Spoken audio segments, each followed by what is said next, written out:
Закарпаття – це один із тих регіонів України, де природа змінюється буквально за кілька десятків кілометрів. Тут високі гірські хребти переходять у зелені полонини, серед скель ховаються холодні озера, з обривів зриваються потужні водоспади, а неподалік стоять старовинні замки, які бачили сотні років історії. У цьому відео ми піднімемося на Боржаву та полонину Красну. Дістанемося до диких водоспадів і руїн фортець, що височіють над долинами. Але Закарпаття – це далеко не лише гори. Ми побуваємо в Солотвині, де серед Карпат з'явилися солоні озера. Побачимо величезне Вільшанське водосховище та одну з найцікавіших гідротехнічних споруд України.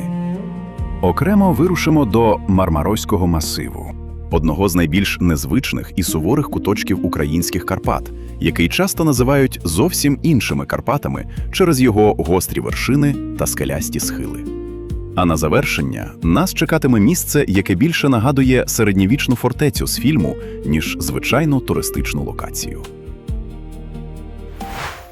І починаємо ми з місця, яке для багатьох уже давно стало справжньою візитівкою гірського Закарпаття.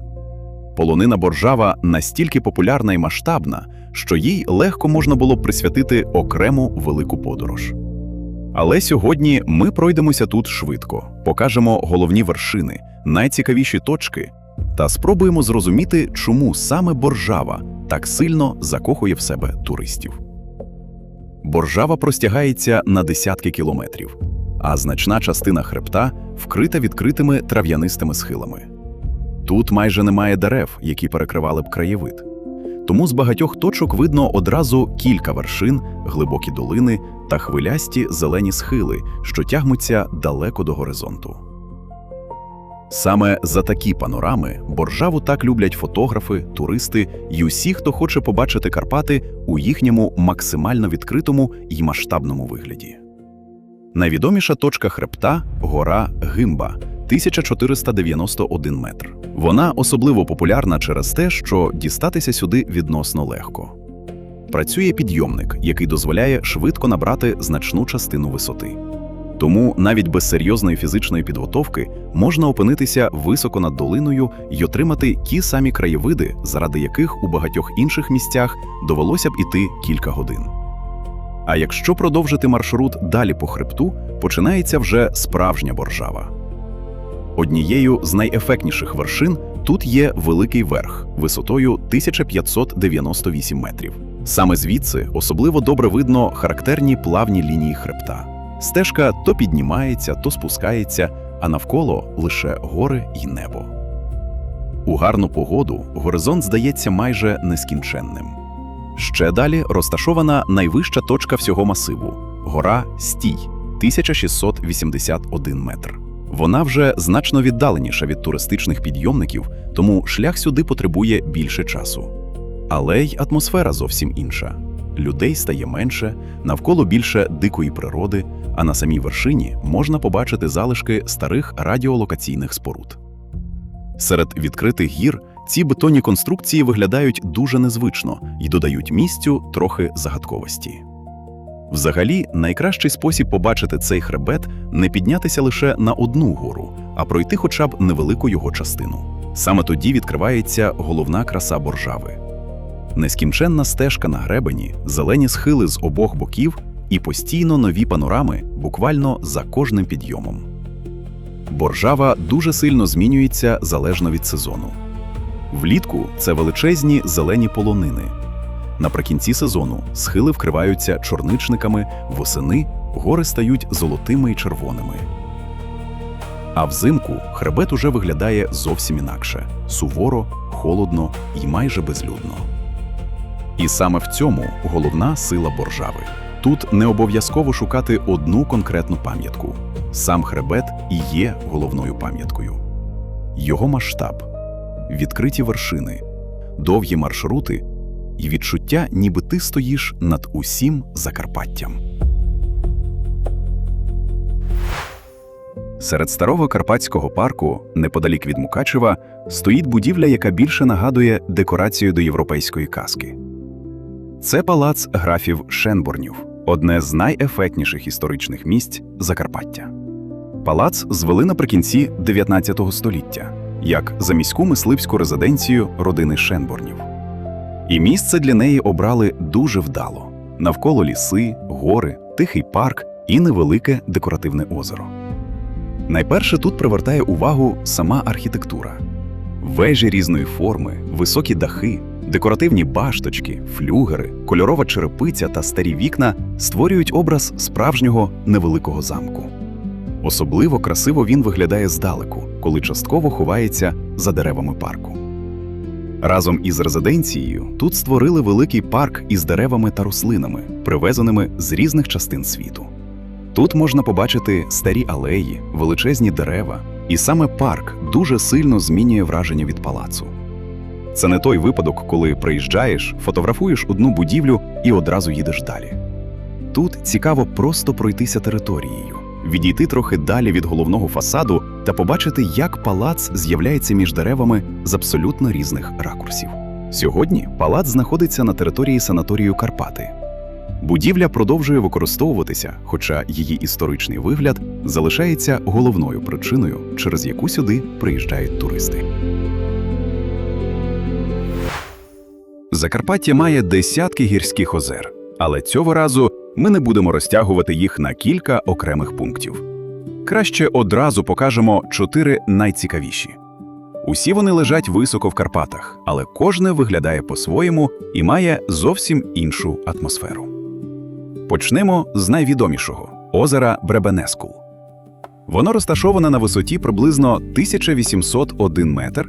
Саме розташування робить його настільки ефектним. Навколо високі безлісі схили, каміння та вершини, а невелика темна водойма лежить просто посеред цього суворого гірського пейзажу. Навіть наприкінці весни поблизу озера може залишатися сніг, тому Бребенескул часто виглядає значно суворішим, ніж більшість звичних карпатських локацій. І хоча на фотографіях воно здається великим, насправді Бребенескул досить компактний, близько 130 метрів у довжину. Але сюди їдуть точно не за розмірами. Головне тут – можливість опинитися майже на висоті 2 кілометрів і побачити озеро, затиснуте між одними з найвищих вершин України. Наступні 3 озера знаходяться вже на Свидовецькому масиві. І перше з них – Апшинець. Воно лежить на висоті близько 1490 метрів неподалік гори Трояска. Апшинець виглядає зовсім інакше. А саме озеро розташоване в широкій природній чаші під схилами Свидовця. Особливо красиво воно виглядає зверху, коли видно одразу всю водойму, навколишні гори та стежки, що проходять по хребту. Вода тут дуже холодна, навіть улітку. Тому це швидше місце для краєвидів і відпочинку біля берега, ніж для комфортного купання. Недалеко знаходиться ще одна водойма – Герешаска, яку також часто називають Догязка. Вона лежить приблизно на висоті 1577 метрів прямо під схилом гори Догязка. Герешаска досить мілка, але візуально одна з найцікавіших. Озеро розкинулося широкою плямою посеред відкритих зелених схилів, а навколо практично немає дерев. Через це воно чудово проглядається з навколишніх вершин. Якщо дивитися зверху, можна одночасно побачити озеро, хвилястий Свидовецький хребет і величезні карпатські простори далеко за ним. І нарешті Ворожеска. Насправді це не одна водойма, верхнє озеро більше і має майже круглу форму, а приблизно на 15 метрів нижче лежить друге, менше й видовжене. Саме завдяки такому розташуванню Ворожеска особливо красиво виглядає з висоти. З верхніх точок видно відразу обидві водойми, які ніби лежать у 2 невеликих чашах серед гір. Навколо немає забудови чи доріг, лише відкриті схили Свидовця, каміння та гірські стежки. Усі ці озера об'єднує одна важлива річ. До них не можна просто під'їхати автомобілем і вийти біля самої води. Найкращі краєвиди тут потрібно заслужити походом. Саме тому вони сприймаються зовсім інакше, ніж звичайні туристичні водойми. Закарпаття неможливо уявити без водоспадів. Їх тут багато. Але для нашої подорожі ми обрали 3 абсолютно різні місця. Одне заховане далеко в лісі, друге вражає висотою, а третє стало чи не найвідомішим водоспадом усього регіону. Почнемо з водоспаду Воєводин.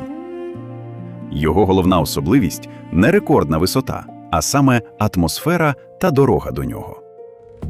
Водоспад знаходиться далеко від великих туристичних центрів серед густих карпатських лісів. Щоб побачити його, доведеться пройти пішки кілька кілометрів уздовж гірського потоку, тому людей тут зазвичай значно менше, ніж біля найпопулярніших природних пам'яток. Сама вода спускається по кам'янистому схилу кількома невеликими потоками. Навколо практично суцільний ліс, величезні камені, мох і гірська річка. Особливо красиво тут після дощів або навесні, коли води стає більше. Це той випадок, коли цікавою є не тільки кінцева точка, а й сама прогулянка до неї. Зовсім інше враження залишає Ялинський водоспад. Тут головна особливість одразу помітна – висота. Потік зривається зі скелі приблизно з 26 метрів, завдяки чому його називають найвищим однокаскадним водоспадом українських Карпат.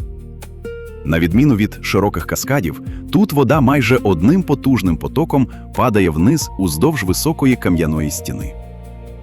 Коли води багато, особливо після сильних опадів, місце виглядає справді масштабно.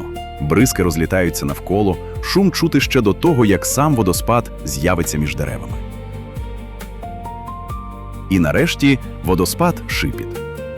Якщо попередні 2 місця ще можуть бути незнайомими багатьом туристам, то те вже справжня знаменитість Закарпаття. Його висота становить приблизно 14 метрів, але вода не падає одним потоком.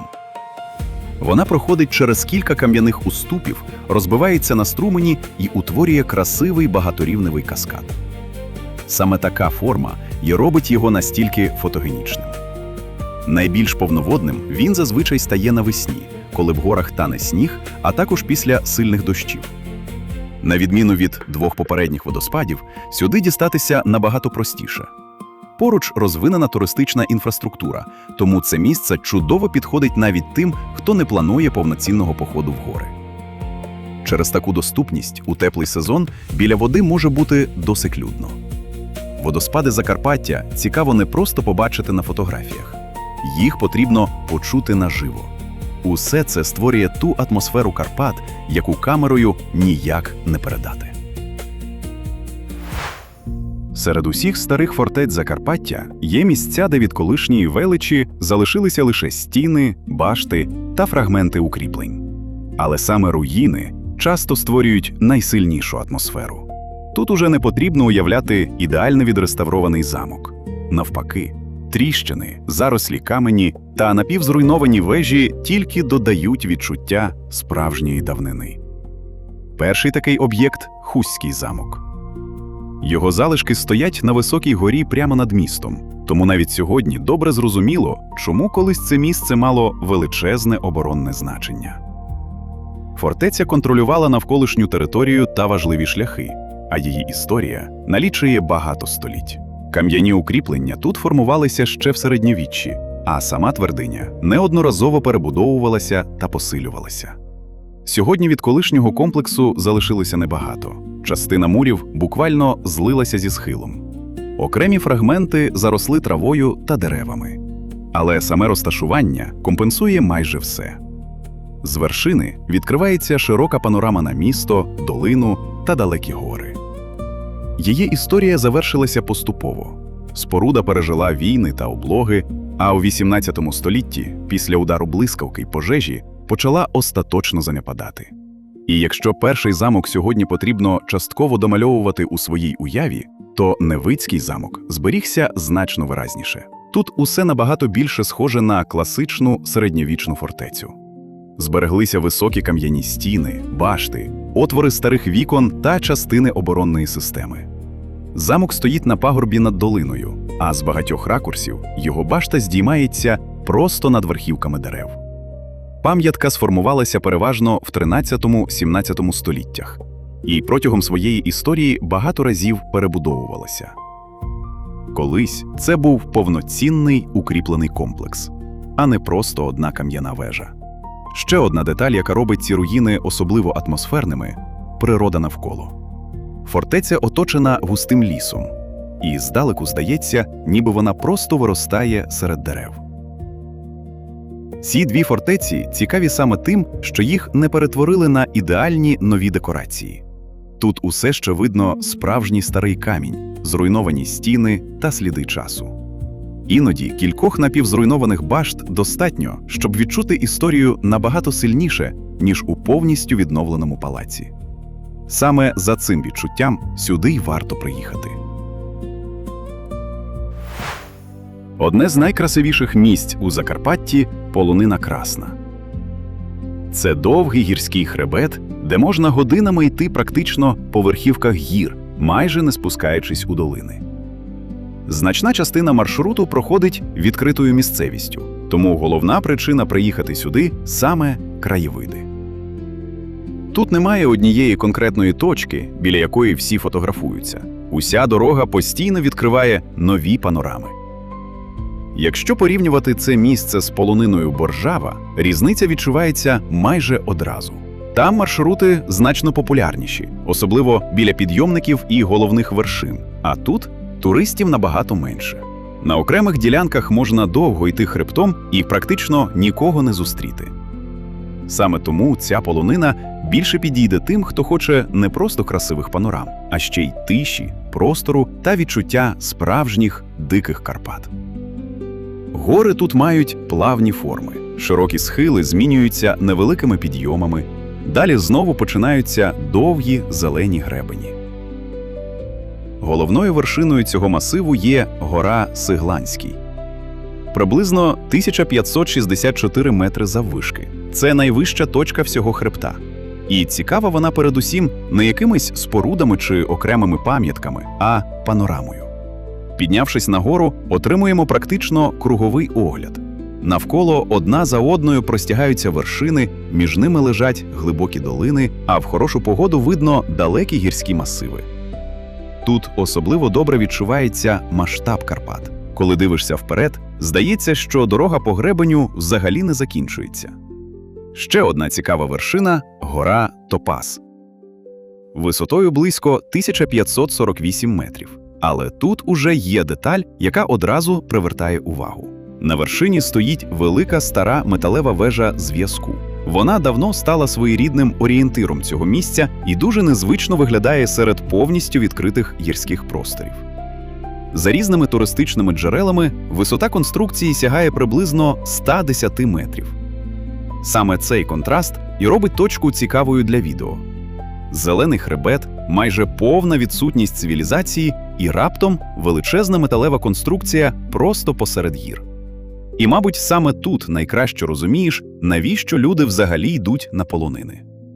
Тут може не бути величезного озера, водоспаду чи замку. Замість цього отримуєш дещо інше. Довгу стежку просто по вершинах, вітер, повну тишу та горизонт, який майже нічим не обмежений. Серед усіх місць Закарпаття це, мабуть, одне з найбільш незвичних. Замість гірських вершин, лісів чи водоспадів тут головною пам'яткою стала сіль. Йдеться про Солотвино. Невелике селище, відоме своїми соляними шахтами та дуже солоними озерами. Під землею в цій місцевості залягають величезні поклади кам'яної солі, і саме вони зробили воду настільки насиченою. Головне відчуття тут розумієш буквально після того, як заходиш у воду. Через дуже високу солоність тіло значно краще тримається на поверхні, тому можна практично лежати на воді. На дні є темні солоні грязі. Улітку сюди приїжджає багато людей саме заради такого незвичного досвіду – поплавати у воді, де практично не потрібно докладати зусиль, щоб залишатися на поверхні. Та у цього місця є й зовсім інша сторона. Багато десятиліть тут активно видобували сіль у глибоких шахтах. Але з часом усередину почала проникати вода. Після підтоплення старі порожнини почали руйнуватися, адже вода розчиняє сіль, а на поверхні з'явилися величезні провалля. Деякі з них поступово заповнюються водою і утворюють нові водойми. Тому Солотвино цікаве далеко не лише як місце для літнього купання.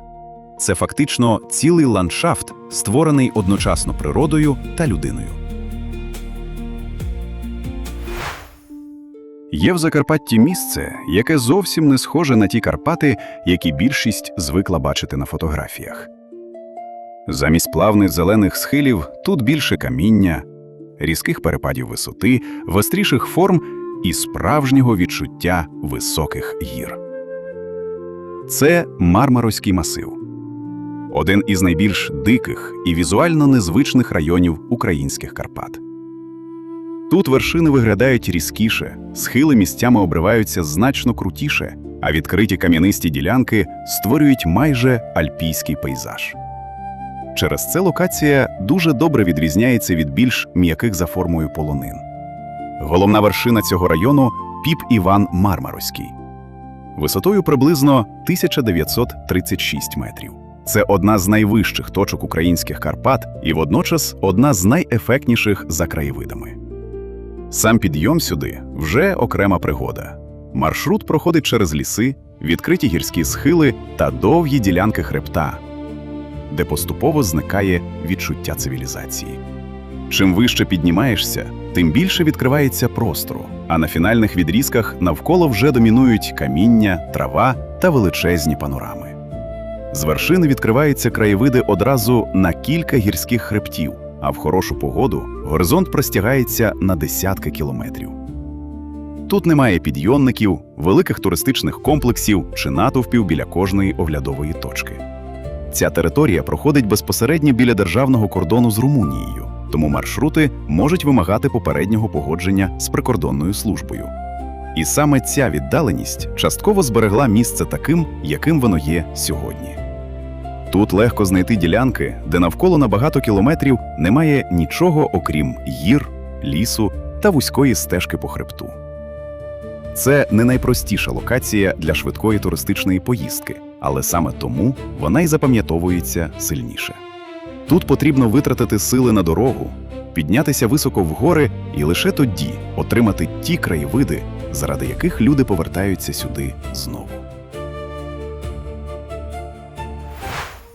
Серед гір Закарпаття є місце, яке здалеку легко прийняти за велике природне озеро.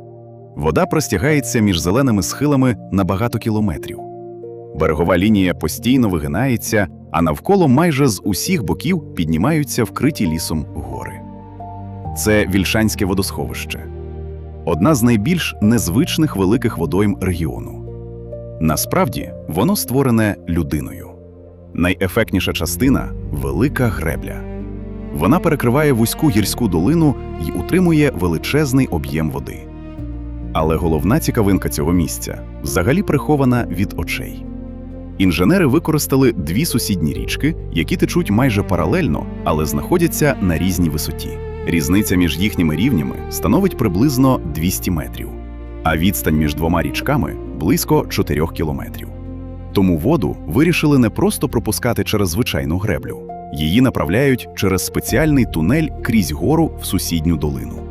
Там вода з великої висоти надходить до турбін і виробляє електроенергію. Тобто фактично частина води проходить з однієї річкової системи в іншу прямо через гірський хребет. Саме така комбінація рельєфу та інженерного рішення зустрічається надзвичайно рідко. Тому Теребле-Ріцька ГЕС вважається однією з найбільш незвичних гідроенергетичних систем у світі. Саме поєднання природи та інженерії робить цю локацію особливою. Людина перегородила гірську річку, створила величезну водойму, пробила тунель через гору і змусила воду пройти зовсім іншим шляхом. І на завершення нашої подорожі – місце, яке з першого погляду більше нагадує декорацію до історичного фільму, ніж реальну фортецю. Замок Паланок настільки масштабний і виразний, що за атмосферою цілком може конкурувати з відомими замками Німеччини чи Австрії. Він стоїть на окремій горі просто посеред міста і піднімається приблизно на 68 метрів над навколишньою місцевістю.